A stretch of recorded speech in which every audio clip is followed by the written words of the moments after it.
అధ్యక్ష ఎన్నికలు రసవత్తరంగా సాగుతున్నాయి. మొన్నటి వరకు ప్రచారంలో ఒకరిపై ఒకరు విమర్శలు సంధించుకున్న కమలా హారిస్ డొనాల్డ్ ట్రంప్ ముఖాముఖిగా డిబేట్ లో తలపడ్డారు. ఈ డిబేట్ లో కమలా హారిస్ దూకుడుకు ట్రంప్ వెనకపడ్డారు. ఎన్నికల ప్రచారంలో ట్రంప్ చేసిన ఆరోపణలన్నిటినీ కమలా హారిస్ ఒక్క డిబేట్ తో సమాధానం చెప్పారు.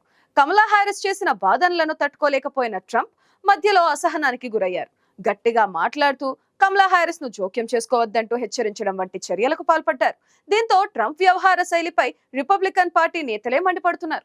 అయితే ఈ ఒక్క డిబేట్ తో అమెరికా రాజకీయాల్లో పెను మార్పులు వచ్చాయి. మొన్నటి వరకు కమలా హారిస్ కు ట్రంప్ గెలుపునకు మధ్య చాలా తక్కువ వ్యత్యాసం మాత్రమే ఉంది. కానీ డిబేట్ లో ట్రంప్ వ్యవహార శైలి చూసిన తర్వాత అమెరికా ఓటర్లు మనోగతం మారిపోయింది. దీంతో ట్రంప్ ఓటమి ఖాయమైనట్లేనని చాలా మంది ఓటర్లు అభిప్రాయానికి వచ్చేశారు.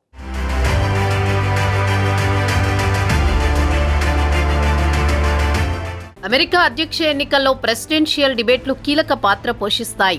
ఈ డిబేట్లు అభ్యర్థులు తమ వైఖరిని స్పష్టం చేస్తారు. ఈ డిబేట్లతో ఓటర్లు సైతం తమ నాయకుడిని ఎన్నుకునే అవకాశం లభిస్తుంది. దీంతో ఈ డిబేట్లు ఎన్నో ఏళ్లుగా సంప్రదాయంగా వస్తున్నాయి.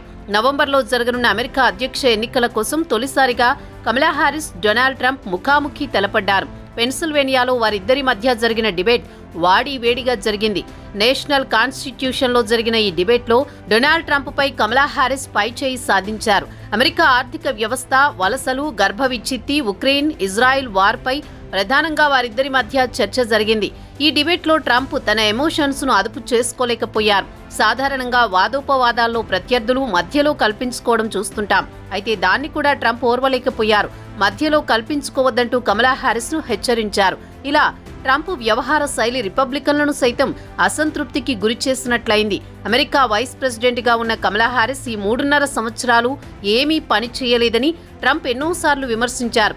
అయితే ట్రంప్ విమర్శలన్నింటికీ కమల ఒక్క డిబేట్తో సమాధానం చెప్పినట్లయింది. కమల చేసిన దాదాపు ప్రతి వాదన డొనాల్డ్ ట్రంప్ కు ఆగ్రహం కలిగించింది. ప్రపంచ నాయకులంతా ట్రంప్ ని చూసి నవ్వుతున్నారని, ట్రంప్ ను 81 మిలియన్ల మంది ఓటర్లు వ్యతిరేకించారని, ట్రంప్ ఓడిపోయారనే వాస్తవాన్ని కూడా స్పష్టంగా అర్థం చేసుకోలేని పరిస్థితిలో ఉన్నారంటూ కమలా హారిస్ విరుచుకుపడ్డారు. ఇలాంటి తీవ్రమైన విమర్శలు, ఆరోపణల మధ్య ట్రంప్ మాటిమాటికి అదుపు తప్పారు. బిగ్గరగా మాట్లాడడం, ఇచ్చిన సమయానికి మించి మాట్లాడుతూ తనని తాను సమర్థించుకోవడానికి ప్రయత్నించారు. ఇక ఈ డిబేట్ తర్వాత అమెరికా పోల్స్ డేటాలు మారిపోయాయి. డిబేట్లో కమలా హారిస్ పైచేయి సాధించడంతో ఎక్కువ మంది ట్రంప్కు ఓటమి తప్పదనే ధోరణికి వచ్చేశారు.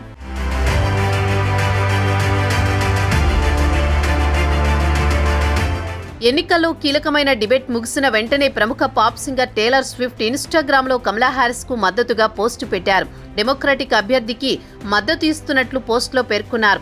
ఈ ఎన్నికల్లో హారిస్ ను గెలిపించాలని కూడా తన 280 మిలియన్ ఫాలోవర్లకు టేలర్ స్విఫ్ట్ పిలుపునిచ్చారు.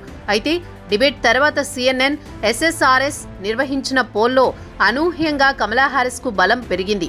తాజా పోల్ డేటా ప్రకారం ట్రంప్కు వ్యతిరేకంగా జరిగిన డిబేట్లో హారిస్ గెలిచినట్లు ఎక్కువ మంది భావిస్తున్నట్లు తెలుస్తోంది.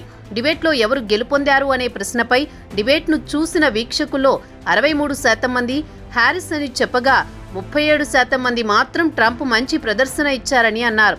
ఇక చర్చకు ముందు చేసిన ప్రజాభిప్రాయ సేకరణలో ఎవరు గెలుస్తారనే దానిపై 50% ఫలితాలు వచ్చినట్లు CNN డేటా వెల్లడించింది.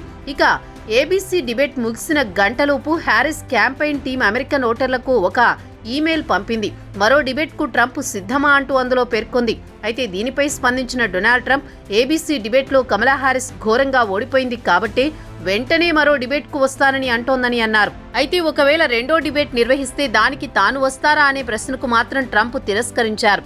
అయితే ABC డిబేట్ పూర్తయిన వెంటనే తాను హారిస్తో ఓపెన్ డిబేట్కు వచ్చి మళ్ళొకసారి ఆమె పాలసీలను ఎండగడతానని ట్రంప్ అన్నారు.